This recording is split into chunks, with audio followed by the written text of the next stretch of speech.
Louvado seja o nosso Senhor Jesus Cristo.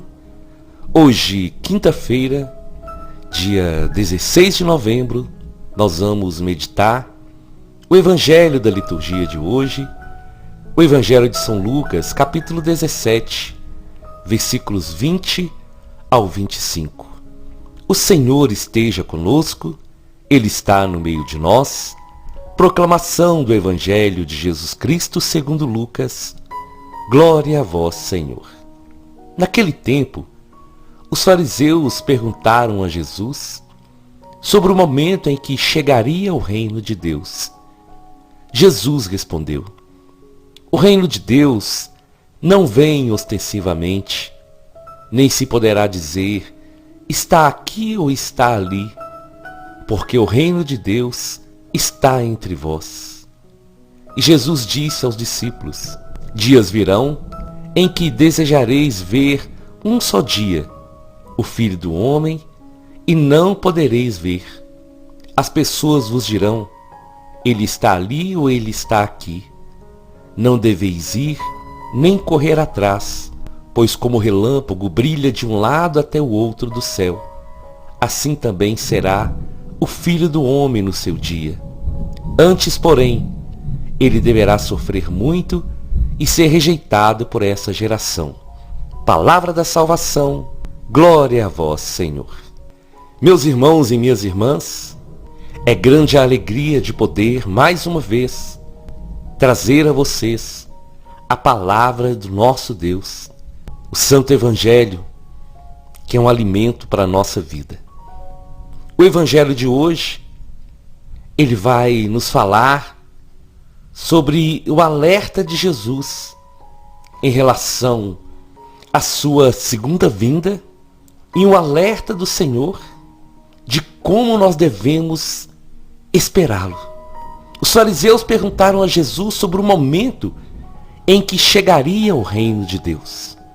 Os fariseus, também os judeus, eles esperavam esse Messias das profecias do Antigo Testamento ansiosamente.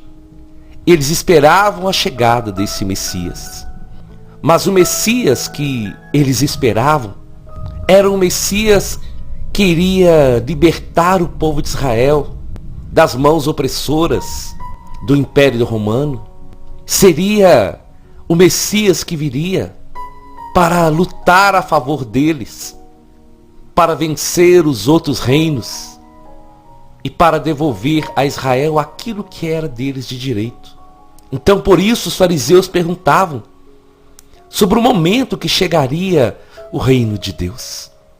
Mas Jesus vai dizer que o reino de Deus, ele não viria ostensivamente. Não seria um reino que iria ostentar. Não seria um reino de poder. Não seria um reino de vingança. Não seria um reino que combateria os outros povos com armas, com guerras. Mas Jesus vai dizer: o reino de Deus já está entre vós. Hoje, meu irmão e minha irmã, nós somos chamados a meditar sobre esse reino, sobre o reino de Deus que já está entre nós e que já estava no meio daquele povo, através da vinda de Jesus. Como aquele povo não entendeu, muitos ainda não entendem que o reino de Deus está entre nós. Esse reino que o próprio Jesus ensinou aos discípulos na oração do Pai Nosso. Venha a nós o vosso reino.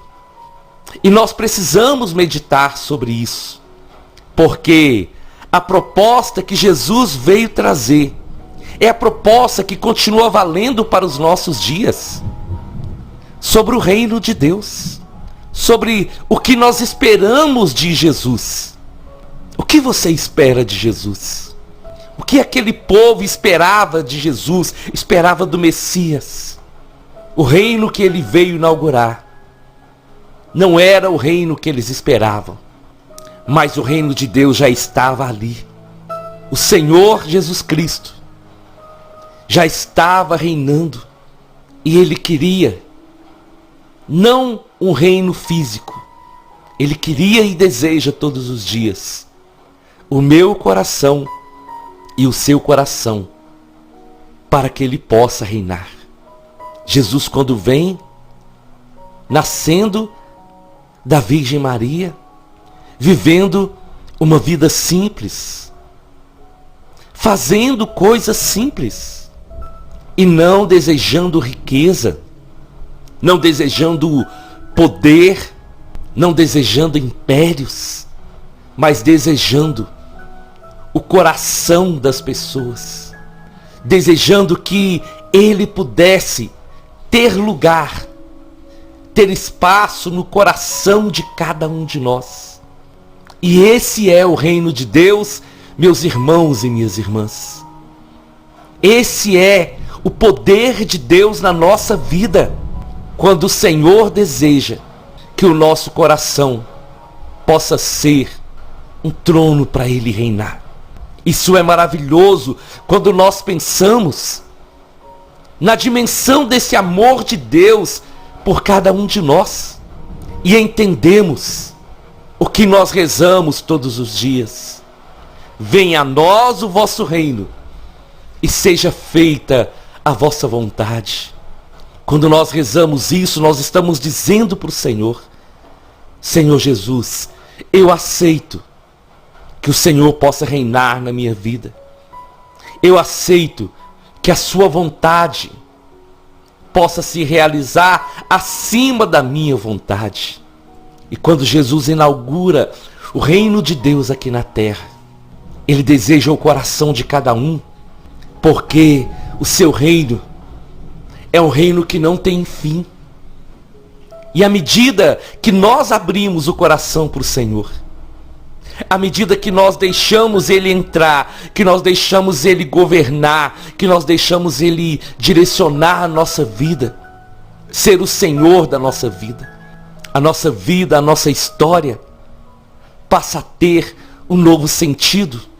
E nós começamos a entender que o Senhor reina na nossa vida e que ele nos abençoa, que ele nos conduz e que as maiores vitórias ele nos dá todos os dias, e que não são vitórias de derrotar os outros, que não são vitórias de tomar o poder de ninguém aqui na terra, mas que são vitórias que ninguém pode tirar de nós, porque o reino do Senhor, quando ele reina no nosso coração, nós olhamos para as outras pessoas e entendemos que são nossos irmãos, e entendemos que nós lutamos somente contra um, que é contra Satanás e seus anjos, e que à medida que nós avançamos nesse reino do Senhor, o reino das trevas vai sendo destruído.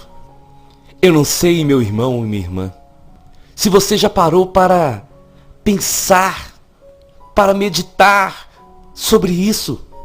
E Jesus falava para aquele povo e fala também para nós: qual é a diferença do reino desse mundo e do reino de Deus?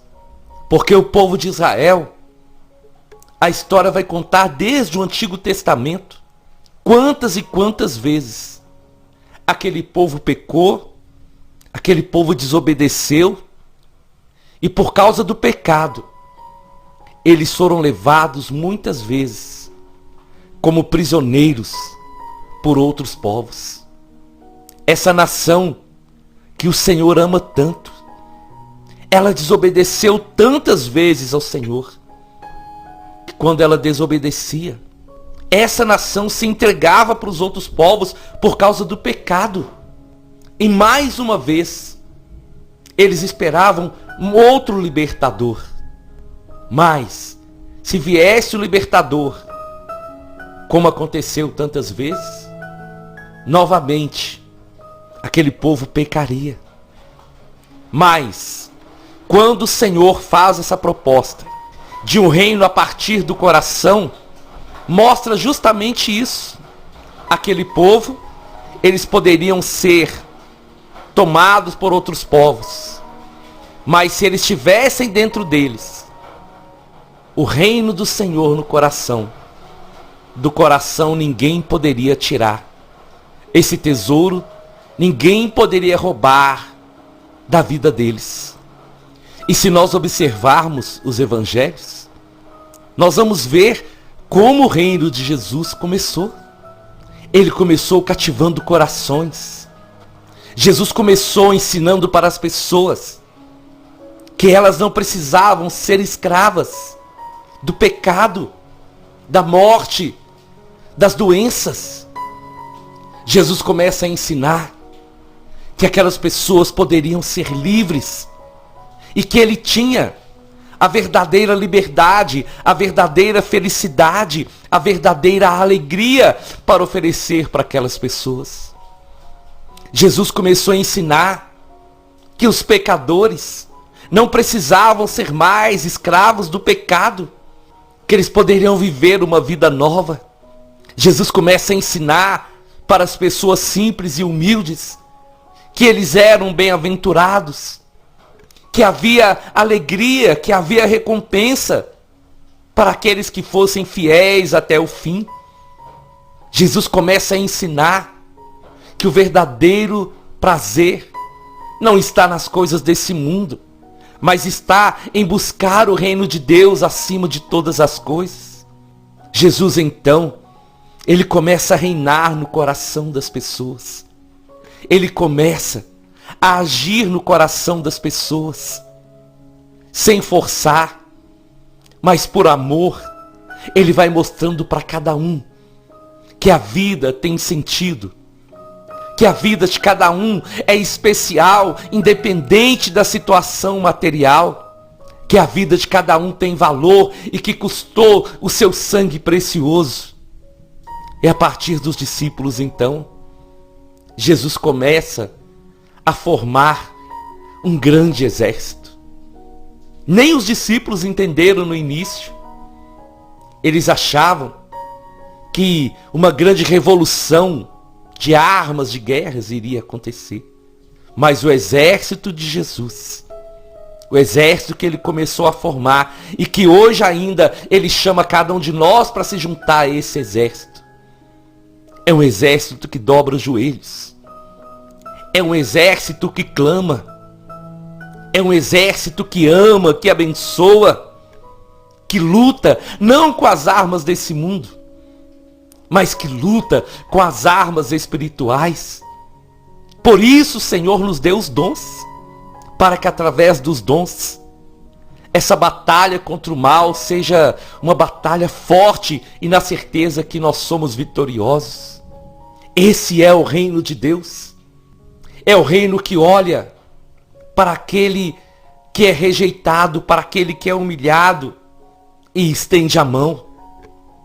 É o reino que nos ensina a repartir o pão. É o reino que nos faz olhar não para nós somente, mas que faz olhar para o semelhante e ver que ele é nosso irmão, porque ele também é a imagem e semelhança do Senhor. Esse é o reino de Deus. O reino que não se deixa amedrontar pelas forças do mal e pelos reinos do inimigo que se levantam contra nós. Mas é um reino que nos encoraja a acreditar que maior é aquele que está em nós do que aquele que está no mundo. É um reino que o rei não nos manda para a guerra sozinhos, mas é ele que vai à nossa frente, é ele que nos capacita, é ele que nos fortalece, é ele que nos encoraja a nunca desistir, mas seguir em frente, porque ele é o nosso general, ele é o nosso capitão, ele é o comandante desse grande exército. E enquanto mais esse exército chamado Igreja do Senhor cresce, mais o inimigo é derrotado, mais o mundo vai sabendo da grandeza, do poder e da realeza do Senhor. O reino dos céus já está entre nós. Hoje, meu irmão, hoje, minha irmã, nós somos chamados a esperar mais uma vez a segunda vinda do Senhor. Estamos quase terminando o ano litúrgico. Sempre no final do ano litúrgico, a igreja nos propõe refletir sobre a segunda vinda de Jesus. Mas como eu ouvia de um sacerdote, quando nós falamos sobre a segunda vinda de Jesus, muitos têm medo, muitos não gostam nem de falar da segunda vinda de Jesus, do Apocalipse. Mas o Senhor nos fala sobre a sua volta, não é para nós termos medo. Ao contrário, é para nós nos prepararmos. É para nós abrirmos o coração e deixar Ele reinar na nossa vida. É para nós sabermos que a sua palavra se cumpre porque Ele prometeu para os discípulos: eu vou, mas eu vou voltar. E essa segunda vinda do Senhor é a sua última vinda.